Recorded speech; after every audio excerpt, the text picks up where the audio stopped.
नमस्कार दोस्तों, मैं हूं विवेक कुमार सिंह और स्वागत है आप सभी का एक बार फिर से विवेक टिप पर। दोस्तों, इस वीडियो में बात करने जा रहे हैं JC Bose university of science and technology Faridabad के बारे में, जिसमें हम बात करेंगे कि पहले पॉइंट में फ़ी स्ट्रक्चर के बारे में, और दूसरे पॉइंट में बात करेंगे पूरी हॉस्टल फीस और मेस फीस के बारे में। फिर थर्ड पॉइंट में बात करेंगे स्कॉलरशिप और फ़ी कंसेशन या फ़ी वेवर के बारे में। तो चलिए इस वीडियो को शुरू करते हैं। दोस्तों, सबसे पहले आपको अपने किसी भी ब्राउज़र में आना है। जैसे मैं क्रोम में अपने को ओपन कर लेता हूँ। तो क्रोम में आपको ओपन करके आपको जगदीश चंद्र बोस जो university of science and technology है फरीदाबाद, उसमें सर्च कर लेना है। यहाँ पे आप सर्च करते ही आपको जो पहला रिजल्ट आएगा JC Bose university of science and technology या YMCA फरीदाबाद, इसको पहला लिंक क्लिक कर लेना है।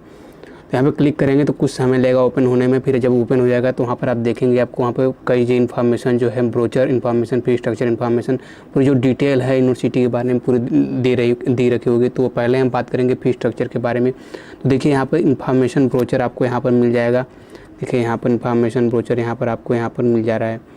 अब यहाँ पर बात करेंगे हम फ़ी स्ट्रक्चर के बारे में। देखिए यहाँ पर आपको फ़ी स्ट्रक्चर भी यहाँ पर मिल जाएगा। तो फी स्ट्रक्चर पे यहाँ पे हमें आपको क्लिक कर लेना है और यहाँ पर चाहे तो ब्रोचर में भी पढ़ सकते हैं या फिर फी स्ट्रक्चर में भी आप देख सकते हैं। तो देखिए यहाँ पर fee structure for all under graduate post graduate programme session 2022 के लिए यहाँ पर दे रखा है। तो यहाँ पर नीचे आएंगे तो देखेंगे कि कई सारे कोर्सेज़ के लिए, ब्रांच के लिए यहाँ पर फी स्ट्रक्चर दे रखा है। तो हम मेनली बीटेक के बारे में बात करेंगे। और भी कोर्स के जो बच्चे हैं जैसे BCA BBA हैं, BA हैं और BSc प्रोग्राम के जो कई सारे कोर्सेज़ के बच्चे हैं वो यहाँ पर चाहें तो पूरी देख सकते हैं। देखिए यहाँ पर MSc के लिए है, MBA के लिए है, बहुत सारे जो कोर्सेज दे रखे हैं फी स्ट्रक्चर।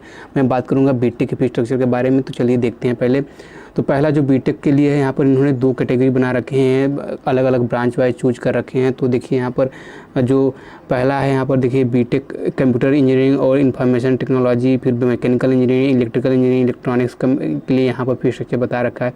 फिर यहाँ पर देखिए DS जो है कंप्यूटर इंजीनियरिंग और electronics engineering, electronics and computer, civil, environmental engineering, robotics and artificial intelligence, यहाँ पर कुछ दूसरा फी स्ट्रक्चर। इनमें कोई खास डिफरेंस नहीं है, बस मिनिमम 1,000 या ऐसे कुछ का डिफरेंस है। तो यहाँ पर देख सकते हैं। तो यहाँ पर हम पहले आएंगे। फिर पहले तो बात करेंगे हम जो बीटेक के पहले जो कैटेगरी है उसमें। तो यहाँ पर देखिए ट्यूशन फी आपका यहाँ पर दे रखा है। पहले सेमेस्टर का आपको देना पड़ेगा 30,685 रुपये और दूसरे सेमेस्टर में भी आपको उतना ही 30,685 रुपये देना पड़ेगा। फिर यहाँ पर आपको देखिए नीचे आपका यूनिवर्सिटी डेवलपमेंट चार्ज है 9,000 रुपये।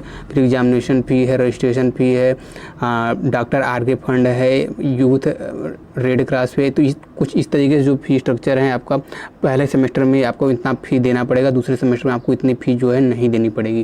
तो यहाँ पर लेकिन आपको देखिए जो मिला जुला कर आपको नीचे अब जो टोटल आपका मिलेगा, यहाँ पर देखिए पहले सेमेस्टर में के लिए आपको 55,020 रुपये और दूसरे सेमेस्टर में आपको 41,685 रुपये यहाँ पर देने होंगे। फिर यहाँ पर आपका टोटल जो बनता है होता है 6,705 रुपये। ये आपका बनता है जो है कि इंस्टीट्यूशन फ़ी। अभी आपका जो यहाँ पर देखिए यहाँ पर नीचे दे रखा है नोट में hostel and mess charges are extra and applicable for hosteller only. तो यहाँ पे जो हॉस्टल लेंगे बच्चे तो उनके लिए है, और जो यूनिवर्सिटी है इसमें हॉस्टल के लिए साथ सिर्फ फर्स्ट ईयर के बच्चों को हॉस्टल मिलता है, बहुत लिमिटेड सीट होती हैं। तो उसके बारे में भी हम हॉस्टल फ़ी में देखेंगे। तो अभी हम यहाँ पे इंस्टीट्यूशन फ़ी के बारे में देख लिए हैं। देख लीजिए यहाँ पर अब आते हैं नीचे हम दूसरे कैटेगरी में भी देखिए। तो दूसरे कैटेगरी में भी लगभग उतना ही फीस जो है यहाँ पर, बस आपका 1,000 का अंतर यहाँ पर दिखाई दे रहा है। तो यहाँ पर देख सकते हैं कि बड़े आसानी से आपको बस 1,000 का अंतर जो दूसरे ब्रांच के कैटेगरी के हैं, तो वहाँ पर 1,000 ब्रांच आपको देना पड़ेगा। तो दोस्तों यह था आपका फ़ी स्ट्रक्चर। और दोस्तों हम बात करें हॉस्टल्स की। तो सबसे पहले अगर हॉस्टल आपको देखना है तो यहाँ पर आ जाइए आप life@JC Bose UST आप यहाँ पर आके देखेंगे। तो जो हॉस्टल है यहाँ पर क्लिक करके आप यहाँ पर आ सकते हैं। नहीं तो आप नीचे आप पर देखेंगे तो यहाँ पर भी आकर आप देख सकते हैं कॉमन जो इंफ्रास्ट्रक्चर है यहाँ पर देखिए आपको हॉस्टल मिल जाएगा। तो यहाँ पर जब आएंगे तो सबसे पहला जो आपको देखें आर्टिकल मिलेगा यहाँ पर देखिए हॉस्टल पे। तो हॉस्टल में आप यहाँ क्लिक करेंगे तो आपको कितनी सीट है, कहाँ कॉन्टैक्ट नंबर आपको वार्डन के, चीफ वार्डन के मिल जाएंगे। फिर वहाँ कैपेसिटी कितनी है, उस तरीके की सब चीज़ें मिल जाएंगी। तो यहाँ पर ओपन कर लेंगे पहले। तो देखिए यहाँ पर पहला हॉस्टल जो है ओपन हो गया है। तो हॉस्टल अथॉरिटीज़ में देखिए यहाँ पर अब आका है। देखिए जो है पहला जो डॉक्टर विकास तुर्क हैं, वहाँ पे चीफ वार्डन आपका है और फिर उसके बाद देखिए कृष्णा वर्मा है। फिर इस तरीके की आप जो पूरा डिटेल है जो पूरा देख सकते हैं। फिर यहाँ पर गर्ल्स हॉस्टल के बारे में बता रखा है, गर्ल्स हॉस्टल में कितने सीट्स हैं, कितने हैं, तो इस तरीके की चीज़ें हैं इसमें। फिर उसके बाद आप आएंगे यहाँ पर देखिए हॉस्टल फैसिलिटीज़ एंड रूल में, तो यहाँ पर क्लिक करेंगे तो आपको पूरी जो हॉस्टल और फैसिलिटीज़ हैं, क्या क्या फैसिलिटीज़ प्रोवाइड हैं बॉयज़ हॉस्टल में और क्या क्या फैसिलिटीज़ हैं गर्ल्स हॉस्टल में, पूरी डिटेल में आपको दे रखेंगे। तो यहाँ पर देखिए फैसिलिटीज़ इन बॉयज़ हॉस्टल, तो यहाँ पर शिफ्ट कैंटीन, यहाँ पे देखिए एक गलत दे रखा है, यहाँ पे बॉयज़ हॉस्टल होना चाहिए। फिर यहाँ पे table tennis room boys hostel है, वाईफाई फैसिलिटीज़ है। तो इस तरीके की जो चीज़ें हैं यहाँ पर आप पूरी डिटेल में पढ़ लीजिएगा। यहाँ पर देखिए पूरा, और जो मैं आपको पीसी में ओपन करके दिखा रहा हूँ, आप अपने स्मार्टफोन में भी बड़े आसानी से ओपन कर सकते हैं। अब दोस्तों बात आती है कि जो इतना बोर्डिंग एंड लॉजिंग चार्ज लगेगा, यानी खाने पीने का और रहने का कितना चार्ज लगेगा, उसके बारे में बात करते हैं। तो हम बॉयज़ हॉस्टल के जो बोर्डिंग एंड लॉजिंग चार्ज है उसके ओपन कर लेते हैं। तो ओपन होने में थोड़ा समय लगेगा, मैं इसको ओपन होने देता हूँ।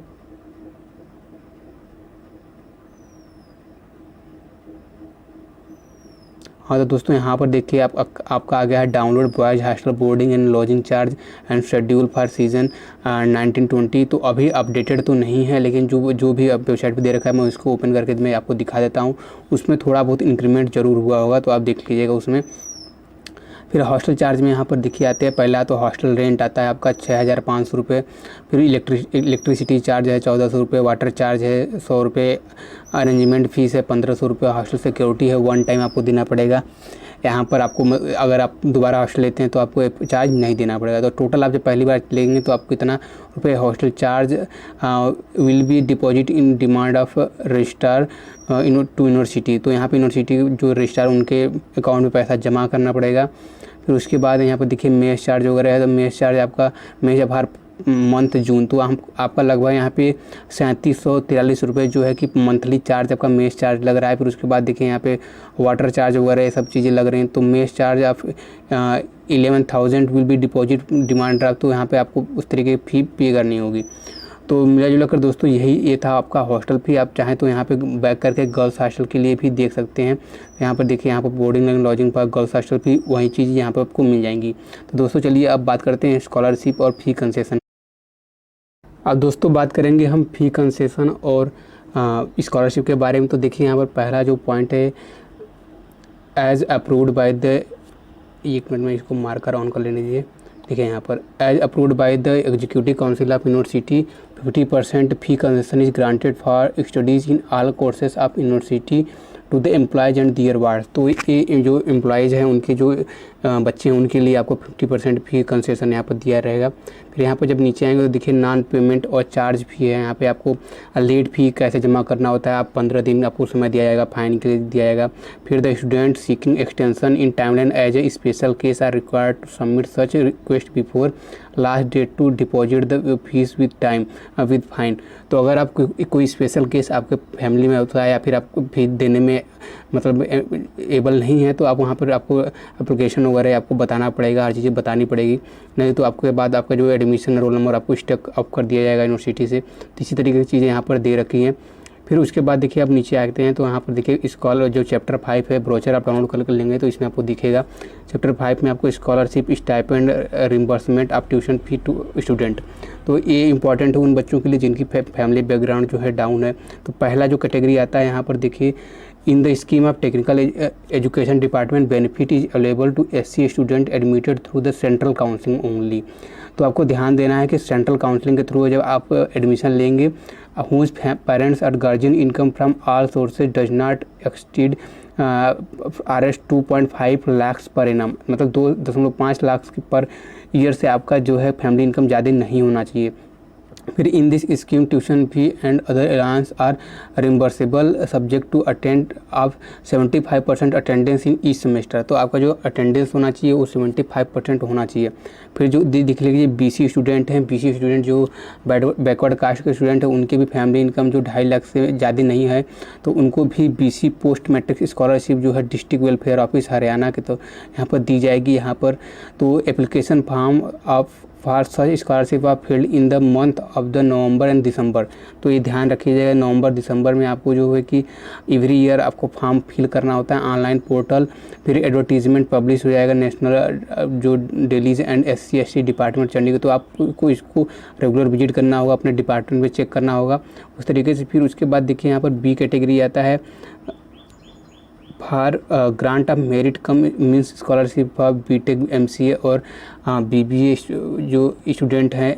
तो यहाँ पे देख लीजिए 50% ऑफ सैंक्शनड स्ट्रेंथ है जो है BTech MCA MBA courses are eligible for grant of MCM scholarship for BTech MCA MBA student for 750 per month. तो 750 रुपये पर मंथ आपको यहाँ पर 15% जो है स्टूडेंट जो हैं ब्रांच के उसमें मिलेगा आपको।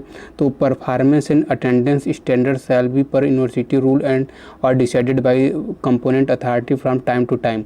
तो जो स्कॉलरशिप मिलेगी आपको जो है कि अटेंडेंस आपके और आपके जो एकेडमिक परफॉर्मेंस है उसको आपको अच्छा रखना है, आपको अटेंडेंस को कंप्लीट रखनी पड़ेगी।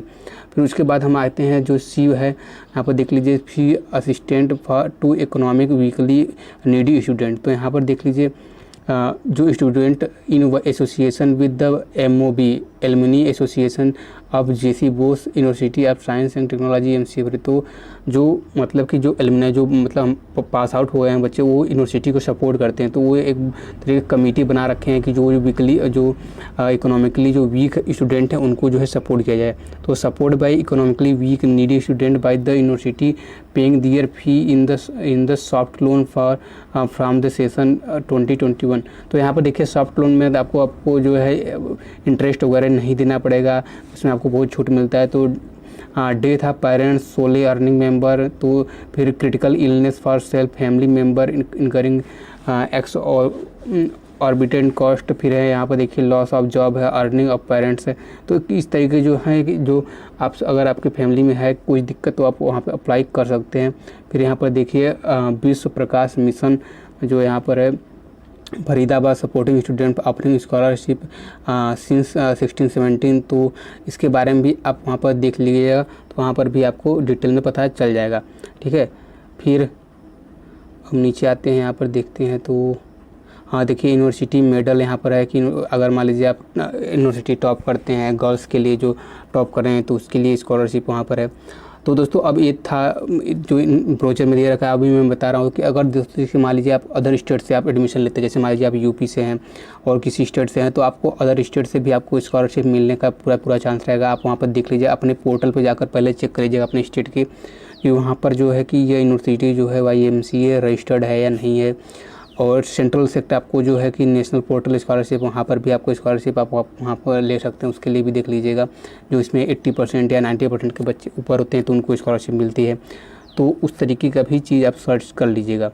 तो दोस्तों और भी अगर आप स्कॉलरशिप तो आप किसी फाउंडेशन के लिए, जैसे सीताराम जिंदल फाउंडेशन के लिए है, फाउंडेशन फॉर एक्सीलेंस के लिए है, और भी फाउंडेशन के लिए आप अप्लाई कर सकते हैं। तो दोस्तों यह वीडियो आपको कैसा लगा, अगर हेल्पफुल लगा तो इस वीडियो को लाइक ज़रूर कीजिएगा और चैनल को सब्सक्राइब जरूर कीजिएगा। तो और पूरा डिटेल जो है आप इन्फॉर्मेशन ब्राउज़र में आप पूरा पढ़ लीजिएगा, तो आपको पूरा डिटेल में हर चीज़ इन्फॉर्मेशन मिल जाएगा। दोस्तों चलिए मिलेंगे अगले वीडियो में, तब तक के लिए बहुत बहुत धन्यवाद।